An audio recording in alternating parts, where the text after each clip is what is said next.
Troubleshooting fob not found. The first thing you want to make sure is that your unit has been connected to the Mytecalemit cloud.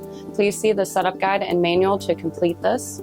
If that has been checked and your account is already created, you do want to make sure that the fob has been programmed to a driver and/or vehicle. If the fob has been programmed to a driver and/or vehicle, you want to make sure that your box says sync.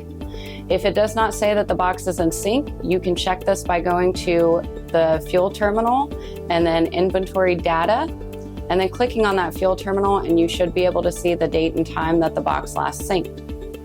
You can also check in the driver and vehicle tabs that this fob number has been programmed and has not been overwritten by a previous fob use. So if you use the search bar at the top of this section, it should tell you if the fob has ever been used or not. If all of that has been checked and everything is synced to the box, your fob may be damaged and may need to be replaced. Please contact Tecalemit to get another one.